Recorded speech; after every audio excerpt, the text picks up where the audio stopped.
இன்று லீப் வருடம் லீப் தினம் 29 பிப்ரவரி. 4 வருடங்களுக்கு ஒருமுறை மட்டுமே வரும். இந்த நாள் புவியின் சுழற்சியின் அடிப்படையில் கணக்கிடப்படுகிறது. பூமி ஒரு முறை சூரியனை சுற்றி வர 365 நாட்கள் மற்றும் 6 மணி நேரம் எடுத்துக்கொள்ளும். 365 நாட்களை நாம் ஒரு வருடமாக கணக்கில் கொள்கிறோம். கூடுதலாக உள்ள 6 மணி நேரம் 4 ஆண்டுகளில் ஒரு நாளாகி விடுகிறது. இதுவே லீப் தினம் மற்றும் லீப் வருடமாக கணக்கிடப்படுகிறது.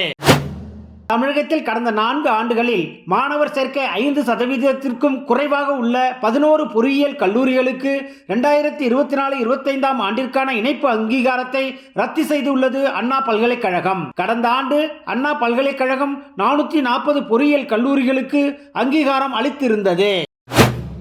அமைச்சர் அன்பில் மகேஷ், ஆசிரியர்களின் கோரிக்கைகள் பரிசீலிக்கப்படும், பணிக்கு உடனடியாக திரும்புங்கள் என்று வேண்டுகோள் விடுத்தும், பணிக்கு திரும்பாமல் போராட்டம் நடத்தும் ஆசிரியர்கள் ஊதியம் பிடித்தம் செய்யப்படும், மேலும் போராட்டத்தை கைவிடாவிட்டால் பணி நீக்கம் செய்யப்படுவார்கள் என்று தகவல் தெரிவிக்கப்பட்டுள்ளது.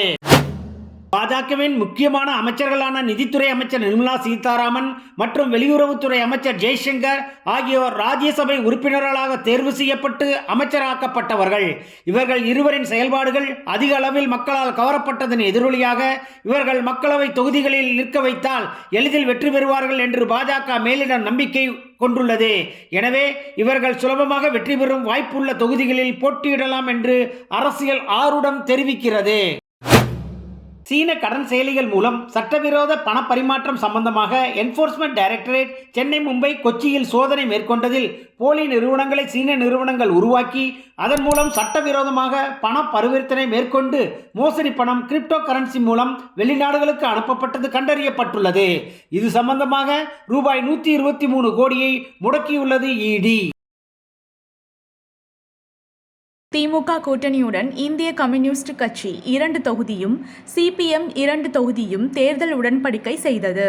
இறப்பதற்கு முன்பே சாந்தனை இலங்கைக்கு அனுப்பாதது ஏன்? தமிழ்நாடு அரசுக்கு நீதிமன்றம் கேள்வி. பாஜகவோடு பேசி வருகிறோம், ஓரிரு தினங்களில் நல்ல முடிவு வரும். ஓபிஎஸ் பேட்டி. மோடியின் முகத்தில் தோல்வி பயம் தெரிகிறது, அதனால் அடிக்கடி தமிழ்நாட்டிற்கு வருகிறார் ஸ்டாலின் பேச்சு. கிரிக்கெட் வீரர்களுக்கான ஒப்பந்த பட்டியலில் இருந்து நட்சத்திர வீரர்களான ஸ்ரேயஸ் ஐயர் மற்றும் இஷான் கிஷன் அதிரடியாக நீக்கப்பட்டுள்ளன. திருப்பதியை முந்துமா அயோத்தி? பணக்கார கோயில்களின் லிஸ்ட் அவுட். ஆதிக்கம் செலுத்தும் தென் இந்திய கோயில்கள். பெங்களூர் மாநகராட்சி பட்ஜெட் 2024. 250 அடி உயர ஸ்கைடெக், புது ஹாஸ்பிட்டல், இந்திரா கேண்டீன் விரிவாக்கம் உள்ளிட்டவை பெரிதும் கவனம் பெற்றுள்ளன. 12 ராசிகளுக்கான நாளைய நாள் பலன். மேஷம், சில பிரச்சனைகள் உங்களுக்கு குழப்பத்தை ஏற்படுத்தும். ரிஷபம், எது நடக்கிறதோ அது நல்லதாக நடக்கிறது என்று நம்புங்கள். மிதுனம், நாம் பிறருக்கு உதவி செய்தால்தான் மற்றவர்களும் நம் உதவிக்கு வருவார்கள். கடகம், வேலையில் ஏற்படும் அதிக அலைச்சல் டென்ஷனை உருவாக்கும். சிம்மம், பெரியவர்கள் சொல் கேட்டு நடப்பதால் நன்மைகள் உண்டாகும். கன்னி, பொறாமை, பழிக்கு பழி என்பது போன்ற எண்ணங்களை விட்டொழியுங்கள். துலாம், அலுவலகத்தில் எதற்கும் மோதல் போக்கை தவிர்த்து விடுங்கள். விருச்சிகம், உங்களுக்குள் உள்ள திறமையை தேடி வரும் எந்த வாய்ப்பையும் ஏற்றுக்கொள்ளுங்கள்.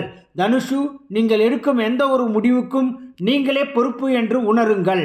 மகரம், உடல்நலத்தை முன்னிட்டு தேவையற்ற கவலை கொள்வதால் மன அமைதி கெடும். கும்பம், எதிலும் எதிர்நீச்சல் போட்டுத்தான் முன்னேற வேண்டும். மீனம், கஷ்ட காலங்களில் பணம்தான் தேவை என்று சேமிப்பை கவனம் செலுத்துவீர்.